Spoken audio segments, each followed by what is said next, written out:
The building is on fire. Cleto Rodriguez presses his back against a shattered concrete pillar, and the heat is coming from everywhere. Above him, left, right, a wall of orange that twists the air into something alive. The M7 launcher is still clamped to the barrel of his M1 Garand, and he has exactly 4 incendiary rifle grenades left in the canvas pouch at his hip. 4. 4 grenades to take a fortified Japanese position that was supposed to require a full platoon. 12 men. A coordinated assault. Fire support. The 12 men are gone. Some pulled back on new orders. Some are dead in the street 60 meters behind him. Private First Class John Reese, the man who had come with him this deep, went down 40 minutes ago in a burst of machine gun fire that Rodriguez still hears every time he blinks. He is alone in the burning ruins of Paco District, Manila, Philippines. February 9th, 1945. And the position is still standing. What you need to understand, right now, and before any of this makes sense, is that the intelligence they were handed the night before said 40 defenders, maybe 50. A manageable number for the assault team they were sending. The actual number, the number Cleto Rodriguez is discovering one gun flash at a time, is closer to 300. He reaches into the canvas pouch. Ade pulls out an incendiary grenade, a cylindrical steel tube designed to attach to the launcher snout of his rifle and be fired with a blank cartridge into fortified positions, generating a white phosphorus burn so intense that even reinforced concrete bunkers cannot extinguish it. The Japanese soldiers on the other side of that wall have started calling it something. He doesn't know this yet. He will only learn it later from an interrogation report, or from the terrified words of captured soldiers who had watched this weapon walk toward them all morning. They called it Kazan-bou, the Volcano Stick. He is shaking. His hands, the same hands that grew up working the fields outside San Marcos, Texas, will not be still. He presses them flat against the broken concrete, and the heat of Manila seeps through his palms. He takes a breath. He stands up. In what happened in the next 4 hours in Paco District changed the calculus of urban warfare in the Pacific, and left Japanese defenders asking how a single American soldier had done what no unit had managed to do all week. The answer begins 12,000 miles away, in a small Texas town, with a boy who never talked much but never missed what he aimed at. San Marcos, Texas, 1923. Cleto L. Rodriguez grew up in the kind of town where everybody knew your family and your family knew the land. And his parents were Mexican-American working people, and Cleto was the quiet one. Not withdrawn, just economical. He did not speak when a look would do. He did not explain himself when his actions already had. He hunted from the time he could carry a rifle, not for sport in the way people talk about it now. For food, for the table, the way rural Texas boys of that era understood the weight of ammunition and the cost of a missed shot.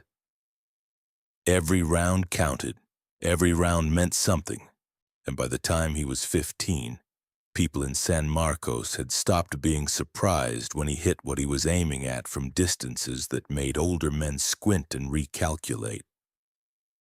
When the war came, Rodriguez was drafted into the United States Army in 1944. He came in as an infantryman assigned eventually to Company B, 148th Infantry Regiment, 37th Infantry Division, the Buckeye Division, a National Guard outfit from Ohio that had absorbed thousands of draftees and built itself into one of the most capable urban assault units in the Pacific. By the time Rodriguez joined it, the 37th had already fought through the Solomons, through Bougainville, through the grinding island campaign that had turned green soldiers into something harder and quieter. His platoon called him Rodriguez, simply that, last name only, no nickname attached, and because the name alone already carried a kind of economy that matched the man. He was not the loudest soldier in Company B. He was not the most decorated going in. He was the one you wanted next to you when the map stopped matching the ground, because Rodriguez did not panic. He recalculated. He adapted. He fired. Before they shipped out for the Philippines, he carried a photograph in the breast pocket of his field jacket, a picture of his family back in San Marcos, and he had shown it to Reese once, quietly, the way men do when they want someone to understand something without having to say it. Reese had looked at it and nodded. That was enough. He folded the photograph and put it back against his chest, and it rode there through every island landing, every night patrol, every morning that could have been his last. It was there now, in Manila, pressed against the place where his heart was still, somehow impossibly beating, and the boy who grew up learning not to waste ammunition. The soldier now in a burning city with 4 rounds left, alone, with the largest single-day target count any one man in his division would ever accumulate still ahead of him. He was the same person. That is the impossible, necessary truth. The briefing came the evening of February 8, 1945, and it was, by any tactical measure, well organized and logical.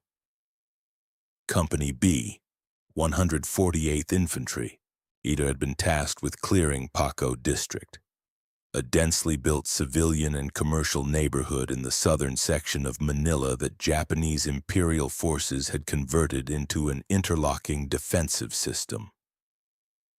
The Japanese Southern Force commander, Rear Admiral Sanji Iwabuchi, had ordered his sailors and soldiers to make the Americans pay for every block, every building, every door. Paco was one piece of a much larger urban killing ground that stretched across the entire city, and the intelligence provided to the assault teams on the evening of the 8th described enemy strength in the specific sector assigned to Rodriguez's platoon at between 40 and 60 defenders. These were organized around a large stone building, a former civilian warehouse, reinforced with sandbag emplacements, interlocking machine gun positions, and firing slots cut into the exterior walls at ground and second floor level. No armor, limited heavy weapons, a manageable defensive position for a 13-man assault element. The plan was straightforward. Rodriguez's platoon would advance up the approach street under cover of an adjacent building line. Private First Class John N. Reese Jr. would provide suppression with his bar, while Rodriguez's fire team closed on the primary structure. The assault team would use grenades, fragmentation and incendiary rifle grenades mounted on the M7 launcher, to clear firing positions on approach, or then breach and clear. Clean, logical, proportionate to the stated threat. It was a reasonable plan. It was built on a lie. The first hint came when Rodriguez's element turned the corner into the approach street, and the volume of fire that met them was not what 40 defenders generate. It was 3 times that, overlapping fields from positions on both sides of the street, from above, from a position on the left flank that was not on any map they had been given. And the machine gun nest on the left alone had been there for days, dug into the rubble of a destroyed shop front, angled to catch anyone who came down that exact corridor. The ground disappeared beneath their feet in 3 seconds of incoming fire. Rodriguez counted muzzle flashes, 1, 2, 3, 4, and he stopped counting because there were too many, and counting was a luxury that required time he no longer had. And he grabbed Reese's sleeve and yanked him behind a concrete wall as 2 men behind them went down. The intelligence had not been wrong by a little. It had been wrong by a factor of 5 or 6. And the difference between 40 defenders and 200 plus was not a planning error. It was a death sentence for everything the original plan had assumed. In the chaos that followed, the shouting, the radio squawking, or the platoon sergeant taking a ricochet fragment that removed him from the fight, the situation compressed into its irreducible truth. The plan was gone, and with it, any clean path forward or back. The radio crackled, company command responding to the casualty reports, and the unexpected volume of enemy fire issued a redirect. The platoon was to pull back, consolidate, and wait for additional fire support before attempting another advance.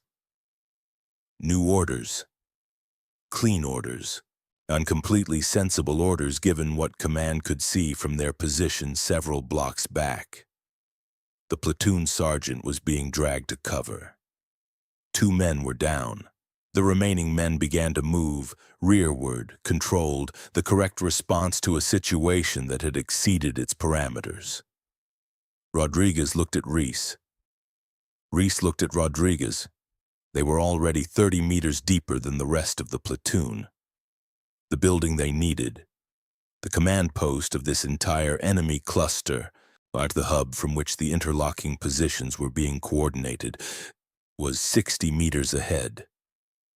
Pulling back now meant the entire sector reset. The defenders would reinforce overnight. Tomorrow would be worse. The platoon pulled back. Rodriguez and Reese did not. It was not posturing, it was arithmetic. 2 men moving low through urban rubble are harder to hit than a platoon pulling back through open ground. And Rodriguez had the M7 launcher, and he had the incendiary grenades. Even the initial approach had confirmed something about those firing positions that no intelligence brief had captured. They were fixed. Every one of them. Cut into concrete, sandbag reinforced, optimized for the street axis, and completely unable to depress their fire against someone moving tight against the building walls. He checked his ammunition. 4 fragmentation grenades, 6 incendiary rifle grenades, M1 Garand, full 8-round clip plus 2 additional clips, M1911 pistol, E1 full magazine. Reese had his bar and 4 20-round magazines. The 4 pillars of their isolation were now complete. Cut off, with the platoon withdrawn, no communications, the working radio down with the platoon sergeant, finite supplies, what they carried being everything they would have, and physical condition deteriorating. Rodriguez had a fragment cut above his left ear from the initial burst, bleeding into his collar, and neither man had eaten or drunk water in 6 hours, and the position was still standing. The mission was still the mission. 1 American soldier and 1 man beside him walked into the smoke. The main structure is 40 meters away, and Rodriguez moves along the left wall, the blind side, the angle the fixed positions cannot fully cover. With Reese 6 steps behind, BR up, scanning. The Japanese defenders inside that building are professionals, Imperial Navy Special Naval Landing Forces. Troops who have been fighting in Manila since the first week of February, who built their positions with skill and have already repelled 3 American attempts to clear this sector. They are not afraid. They are disciplined. They are waiting. Rodriguez can see 2 firing slots on the ground floor, rectangular cuts in the concrete, approximately 30 by 8 centimeters, positioned to cover the main approach. He clocks the muzzle shadow of a Type 96 light machine gun in the right slot. In the left, a Type 99 bolt-action rifle, standard long arm of the Japanese infantryman. The second floor has 3 window positions with improvised sandbag barriers. He catalogs each one without slowing his movement. He is 15 meters from the wall when the world comes apart from the left, not from the building, from the alley to his left. A narrow passage between 2 collapsed structures that did not appear in the briefing photographs. because the rubble had changed the geometry after those photographs were taken. 3 Japanese soldiers are positioned there. They were placed specifically to catch anyone who tried the left wall approach. Because the defenders inside have been watching all morning and they know exactly which angle a thinking soldier would choose. They have been waiting in silence, and weapons up for someone smart enough to come from that direction. A trap for the smart ones. The first shot takes Reese in the upper chest. The bar swings wide and fires a burst into a wall as Reese goes down. Rodriguez drops, not backward, not sideways, but forward, into a roll that carries him past the threshold of the alley mouth, inside the line of fire where the 3 soldiers cannot angle their weapons without fully exposing themselves. And it is a move that makes no sense unless you understand that the only safe position in an L-shaped ambush is the corner of the L itself. And Rodriguez understood this in a fraction of a second because his body had calculated it, while his conscious mind was still registering that Reese was hit. He is now 3 meters from the nearest Japanese soldier. The man is bringing his Type 38 carbine around. Rodriguez fires the M1 Garand from the hip. The crack swallowed by the burning city. And the soldier goes down. He pivots left, fires twice at the second soldier in the muzzle flash dark of the alley. The third soldier, farthest back raising a grenade, takes a round from the M1911 that Rodriguez has drawn and fired in the same motion as turning. A fluid, terrible piece of muscle memory. San Marcos and 3 years of army training burned into him below the level of conscious thought. 3 seconds, maybe 4. The alley is silent. He crouches over Reese. Alive, barely. The wound is serious. Rodriguez presses his field dressing against the entry wound, gets Reese into the shadow of the collapsed wall, and says something quiet. Reese grips his forearm once, then lets go. Rodriguez stands. He looks at the main building. He is alone now, and the main building is still 30 meters away, and inside it are men who just heard the shots in the alley and are repositioning. 4 incendiary rifle grenades, 1.5 clips for the Garand. The M1911 11 rounds. He starts walking toward the building, not running, walking. What he did in the next 90 seconds made no tactical sense, until you understand what he had already figured out that no one else on that battlefield could see. 20 meters out. He raises the Garand M7 launcher seated on the muzzle and fires the first incendiary rifle grenade through the left ground floor slot. The mechanics are simple and violent. The M7 launches the grenade on a blank cartridge charge, sending a spin-stabilized steel cylinder into the slot at low velocity. The M17 incendiary composition ignites on impact and burns at approximately 2,760 degrees Fahrenheit. It cannot be smothered. It cannot be extinguished with water. It burns through wood, sandbags, and the clothing of anyone in proximity, and generates a smoke so dense that the position it hits becomes untenable in seconds. And the left slot erupts in white-orange flame. It is not an explosion, it is a shriek, the sound of fire given a confined space and deciding to fill every inch of it. The Type 99 rifleman in that slot is gone from the fight in 2 seconds. The position is neutralized, 1 incendiary grenade expended, 3 remaining. He uses the confusion, the smoke, the screaming from the left slot, and the disorganized fire from the second floor that is going everywhere except where he is, to close the last 15 meters at a dead sprint. He hits the exterior wall and moves along it to the entrance, a heavy wooden door reinforced with an iron bar. He pulls a fragmentation grenade, cooks it 1 second, drives it through the firing slot beside the door frame. The slot exists to shoot outward.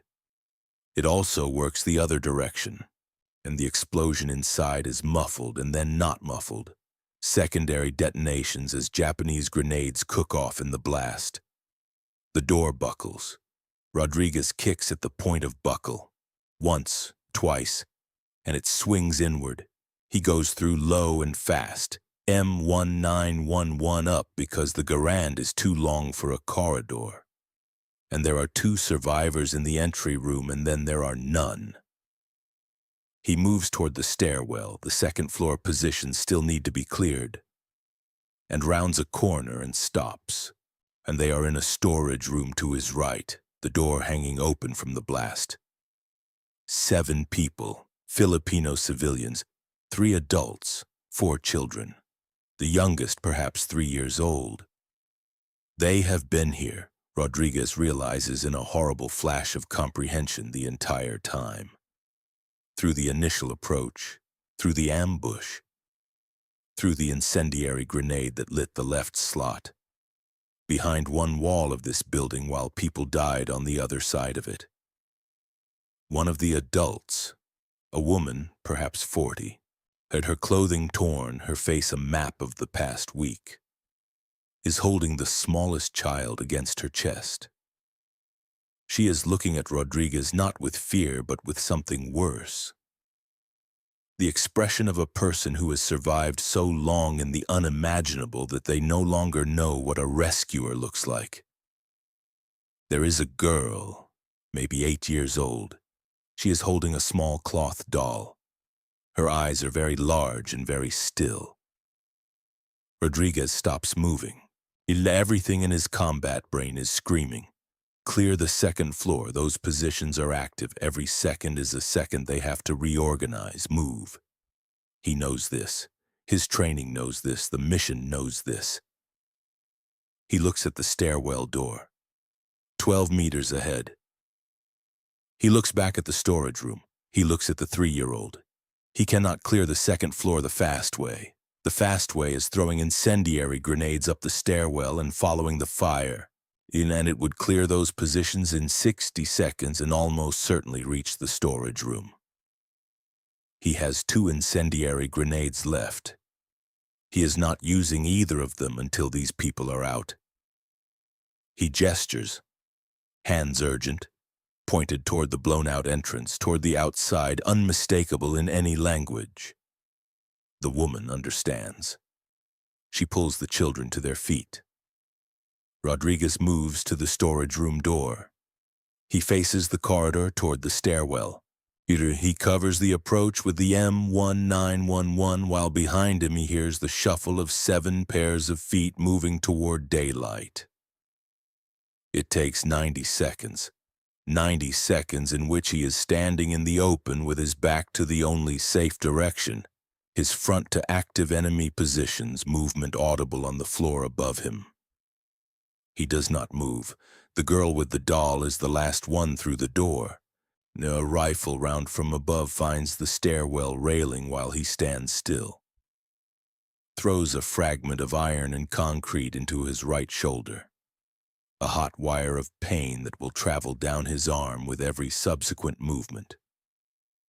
The price of standing still. He absorbs it and goes for the stairwell. 3 Japanese soldiers on the second floor. They know he is in the building. The geometry is claustrophobic and every angle is unfavorable. He stops at the stairwell base, and then he does something completely irrational. He sets down the M1 Garand. He picks up a Type 99 rifle from one of the entry room dead, a weapon he did not fire into this action, a weapon whose report any trained ear will identify as Japanese. He fires 2 rounds from the Type 99 up the stairwell. Fast. At the ceiling. Do not ask why yet. The second floor responds with a half-second hesitation. Trained soldiers recalibrating, reconsidering, and Rodriguez is up the stairs in that half-second, M1911 in his right hand, taking the first position with 3 controlled shots before the hesitation is fully resolved. The remaining 2 positions fall in a running fight of 20 meters in 40 seconds. It costs him the last of his M1911 magazine and a second wound, a grazing cut along his left forearm that bleeds freely but doesn't slow him. The second floor is clear. He stands in the silence above the burning city, and his hands are shaking again. He presses them flat against the window frame, the way he pressed them against the concrete outside, and the window looks out over Paco district, and the smoke rises from 100 fires at once. There is a room at the far end of the second floor, an office once with a desk shoved against the wall and a Japanese officer's map board still pinned to the plaster. Manila in red grease pencil. Sector divisions, defensive lines. Rodriguez walks to it, and he stands there a moment, not because the map interests him, but because his legs need to stop. He sits on the floor. He has been going since 0530 hours. It is now past midday. No food. The canteen ran dry an hour ago. 3 fragment wounds. His shoulder won't extend fully, and he has been working around it, deferring the accounting the way combat trains you, but his body is starting to present the full bill all at once, in a burning room in a city he has been trying to save for 8 days. And he thinks about Reese. Left him in the shadow of a collapsed wall 60 meters away in the middle of a combat zone with a chest wound and a field dressing that may or may not still be holding. He does not know if Reese is alive. The not knowing sits in him like something lodged. He thinks about the platoon, the men who pulled back on orders. They followed the correct order. Command did not have bad intentions, they had incomplete information, and they responded the way command should. Rodriguez does not resent them for going back. He resents the intelligence brief. The 40 defenders, the clean numbers, the plan built on a foundation that reality destroyed in 3 seconds of incoming fire. The second floor is hot. The fire from the ground floor slot has spread into the interior and the smoke is rising. He has to move soon. He puts his hand inside his field jacket. His fingers find the photograph, the one from San Marcos, his family in the yard before he shipped out, and the paper is damp with sweat and with something darker. The edges have softened, but the faces are still there. He looks at the photograph for a long time. There is a moment in extreme physical and psychological depletion where the mind presents options in very simple terms. Not tactics, not mission parameters, just lie down or stand up. The pull of the floor is not cowardice, it is biology. It is the honest voice of a body that has given everything it has and is requesting clearly in that it be permitted to stop. He looks at the photograph. He looks at the window. He looks at the smoke rising from the position he has just cleared. He thinks about the girl with the cloth doll, and the look on her face when she walked through the door into the light and the way she did not look back. He folds the photograph. He puts it back against his chest. He stands up, not because someone ordered him to, not because anyone was watching, because somewhere in the architecture of the man who grew up in San Marcos and learned to make every round count, there was a ledger, and the ledger had not closed. His shoulder screams at him as he picks up the Garand. He tells it to wait. He steps over the threshold into the smoky light of Manila and turns north toward the command post. He pauses at the door. He picks up the Japanese Type 99 from where he set it down. He carries it in his left hand. And here is what those 2 shots up the stairwell were about. In the months of fighting through Manila, Rodriguez had observed something consistent about how Japanese defensive positions were coordinated. When one position was hit, adjacent positions would shift their coverage to compensate, reorienting fire toward the point of attack. Disciplined, effective, and it was why frontal assaults on these positions failed. Every advance simply generated a new vector of fire.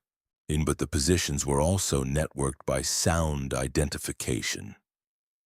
Japanese soldiers, like all soldiers, had learned the acoustic signature of enemy weapons, the crack of the M1 Garand, the thump of a BAR, the report of American grenades. These signatures told defenders where the attack was coming from and how to redistribute fire.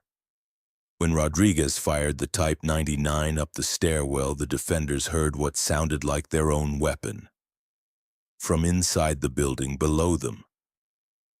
For half a second, the interpretation was friendly fire, miscommunication, not attack, half a second, just half a second. That was not madness. It was the sharpest tactical calculation on that section of the battlefield that day.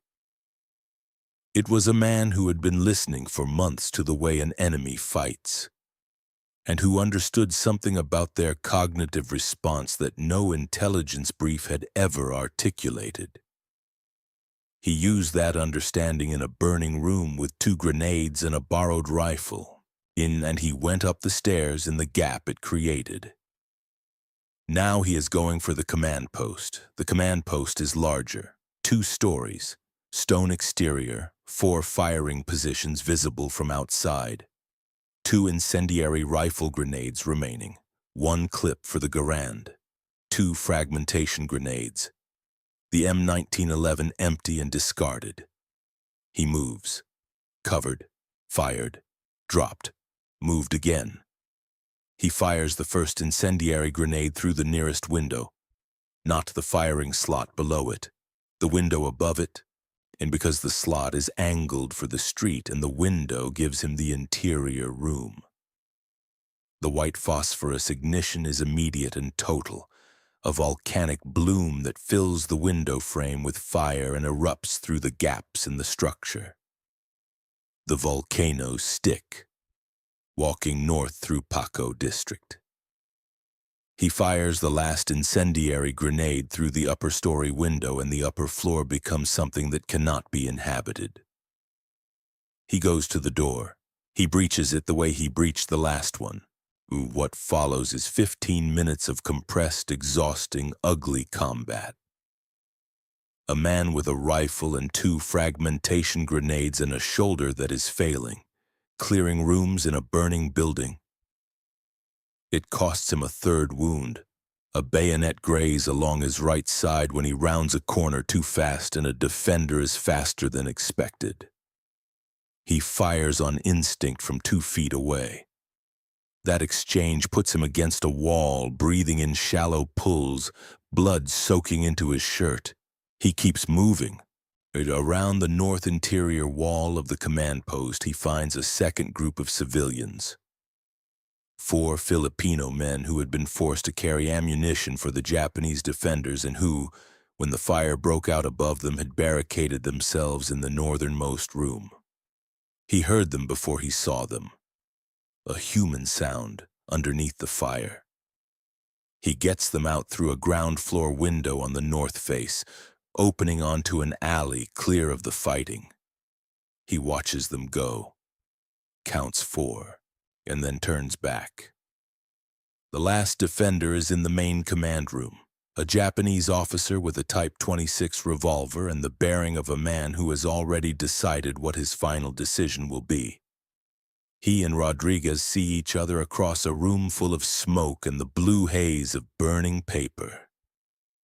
Rodriguez fires first.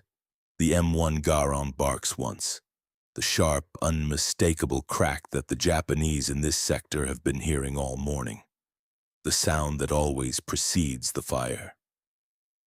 And the room is quiet. 1 American soldier, 1 enemy command position, taken. The silence after that last shot is the longest single sentence in the English language. It sits in the room like something physical, a full breath, before what comes next. When elements of Company B 148th Infantry reached Rodriguez's position in the early afternoon, following the smoke column, Following the sounds that had abruptly and completely stopped, they found something that required several minutes of processing before the accounting could begin. Across the two buildings and the approach routes, U.S. Army personnel documented approximately 82 Japanese defenders killed and 6 enemy positions destroyed. The engagements Rodriguez moved through that morning, the alley ambush, the entry room, the ground floor, the second floor, the command post, map cleanly to those figures.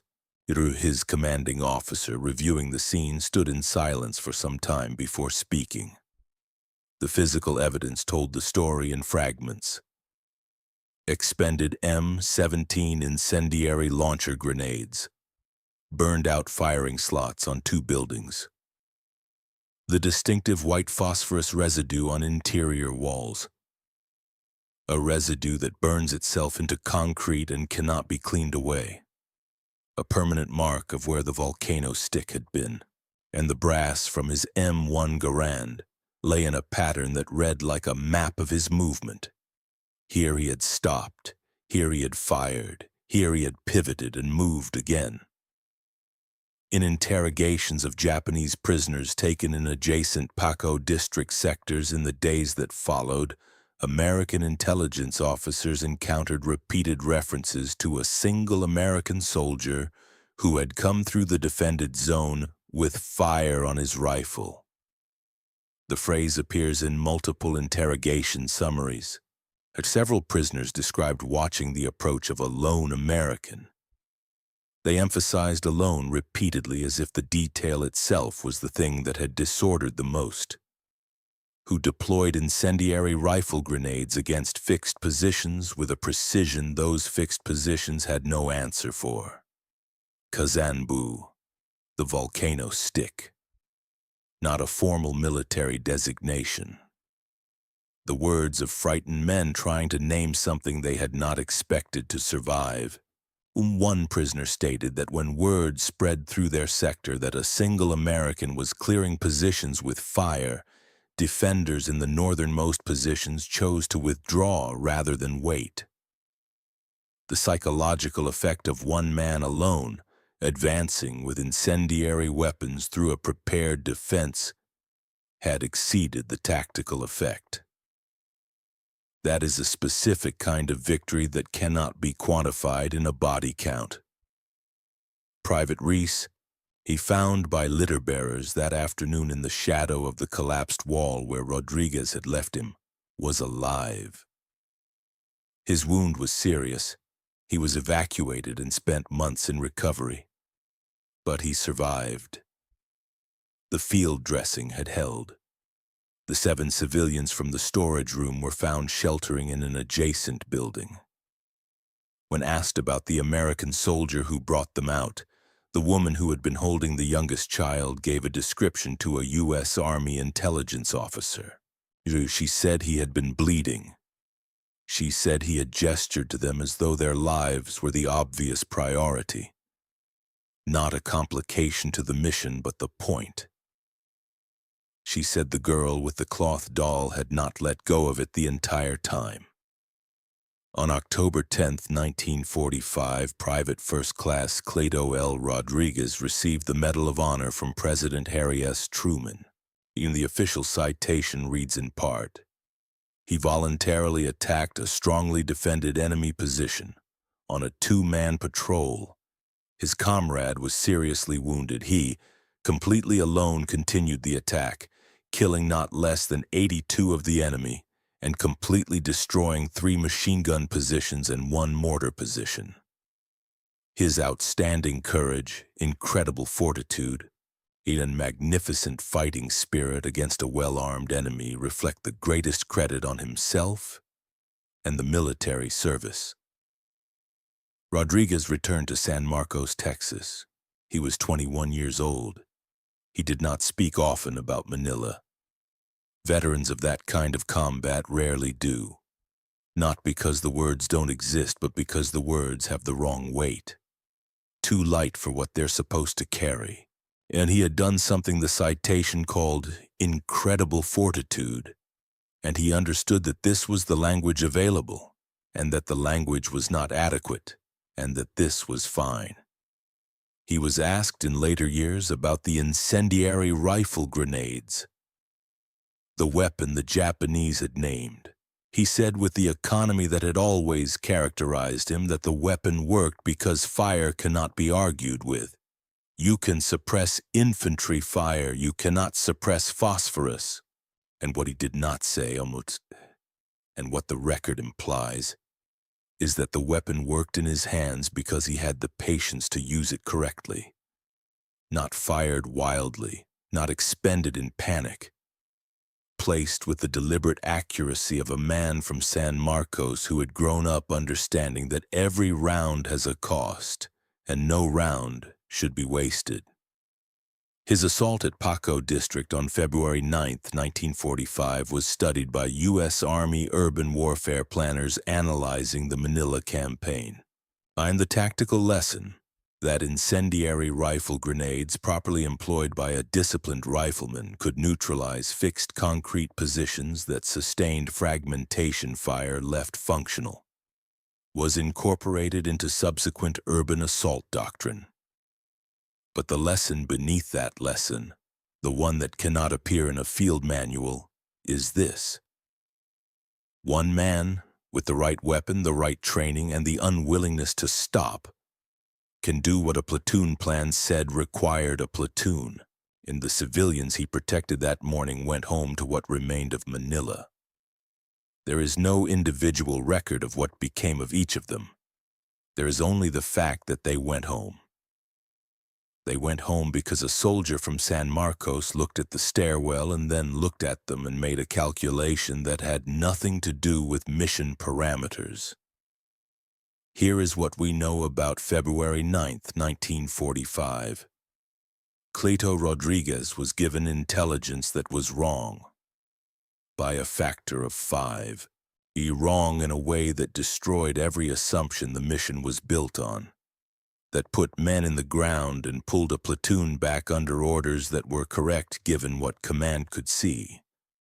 But that left 2 men inside a position no one had expected. He was given changed orders while he was too deep in to follow them. The orders were reasonable. He could have gone back. He knew why they were what they were. He went forward anyway.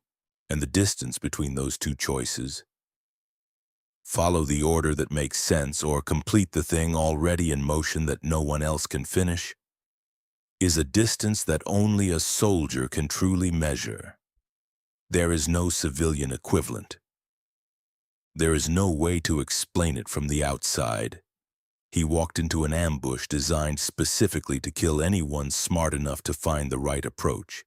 He survived it by going through it rather than away from it, by a decision his body made in 3 seconds that his training had been building for years. And somewhere in the middle of all of this, alone, bleeding, with 4 incendiary rifle grenades and a plan that had stopped existing, he stopped moving for 90 seconds to bring 7 people through a door, not because it was ordered, not because anyone would have known if he hadn't, because there was a girl holding a cloth doll, and she was on the wrong side of the wall, and leaving her there was not a cost he was willing to pay. For the veterans watching this, you know what command failure feels like. You know what it is to have the plan collapse and the orders change and the support disappear and the mission remain. You know the weight of being the only one left with the objective still standing in front of you. You don't need to be told what that costs, you carry it. For everyone else watching, understand that the extraordinary thing Cleto Rodriguez did was not the number 82. It was not the Kazan-bou or the Volcano Stick or the medal or the ceremony in October 1945. The extraordinary thing was simpler and harder and older than any of that. He was 21 years old. He was alone in a burning city. He had a rifle with 4 rounds of fire and a shoulder that was giving out. And when he found 7 people who needed to get out, he stopped. But in the middle of everything, he stopped. He carried the photograph all the way back to San Marcos. The paper was thin by then, water-damaged, blood-stained at one corner, the faces at the edges blurred. But the faces were still there. He had promised to come back. He kept it. That is the only kind of courage that finally matters.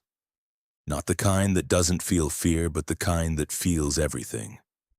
The wrong intelligence, the changed orders, the ambush, the shaking hands in the burning city, and stops anyway in the middle of a war for the girl with the doll. If this story moved you, share it with someone who needs to hear it today. Subscribe so you never miss these forgotten stories of extraordinary American courage. Who should we tell next? Drop their name in the comments.